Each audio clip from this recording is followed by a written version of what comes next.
Picture this. It's 2 a.m. Your phone rings. It's the hospital.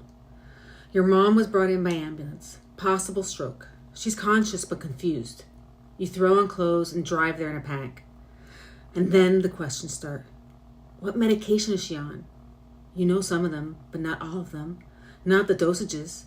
Not the new one the cardiologist added 3 weeks ago. Does she have a healthcare proxy? You think so.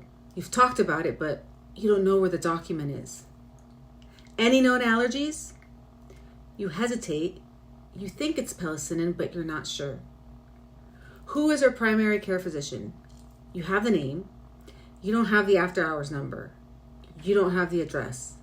And in that moment, already terrified, already grieving something you don't even know the outcome of yet, you are also scrambling, trying to remember things you should have written down, trying to be helpful when you feel completely unprepared.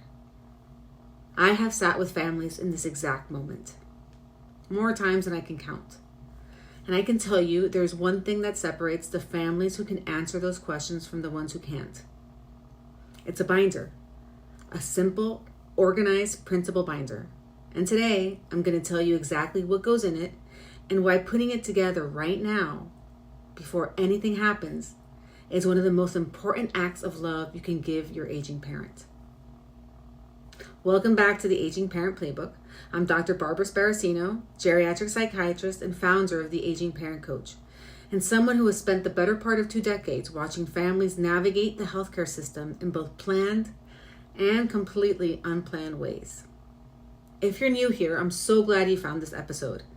This is a podcast for adult children who are caring for aging parents and want to do it thoroughly, thoughtfully, proactively, and with as little regret as possible. Today's episode is one of the most practical ones I've ever recorded.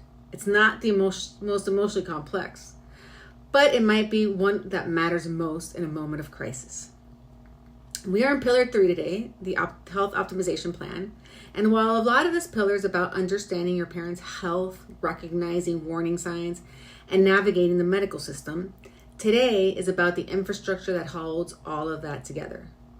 Today, we're building your family's caregiving command center. I call it the care plan binder. And by the end of this episode, you're going to know exactly what it is, what goes in it, why every single section matters, and how to get started today, even if the idea of organizing all of this feels completely overwhelming right now. Let's get into it. In part 1, we're going to talk about why this binder exists, the case for preparation. So look, the crisis scenario is not rare. It's inevitable. Here's something I really want you to sit with. If your parent is aging and has only any health conditions at all, a medical crisis is not a question of if, it's a question of when. And when it comes, a fall, a stroke, a hospitalization, sudden cognitive change, the quality of your response in the first hours matter enormously. Emergency physicians and nurses will tell you that families who arrive prepared, who can clearly communicate patients' medications, allergies, conditions, and legal documents, enable faster, more informed care. And families who arrive overwhelmed and uncertain, who don't know what their loved one is on or whether there's a do not resuscitate order in place, contribute to delays and sometimes to decisions that don't reflect what the parent would have wanted. That's a sobering truth, but it's an actionable one because preparation is entirely within your control.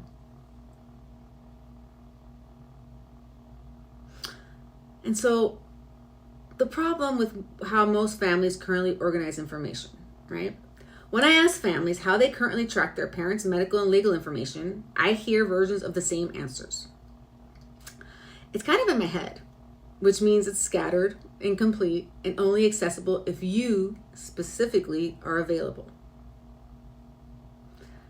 Or my mom has it all in a folder somewhere, which means no one else knows where it is. It hasn't been updated since 2019, and half of it is illegible. I have some of it on my phone, which means it's not accessible to a sibling, a neighbor, an EMT, or anyone else who might need it when you are not there. And then there's the most honest answer I get. We never actually organize any of it, which means the family is completely starting from zero in a moment when starting from zero is the worst possible situation to be in. The care plan binder solves all of this. It centralizes everything. Its principle was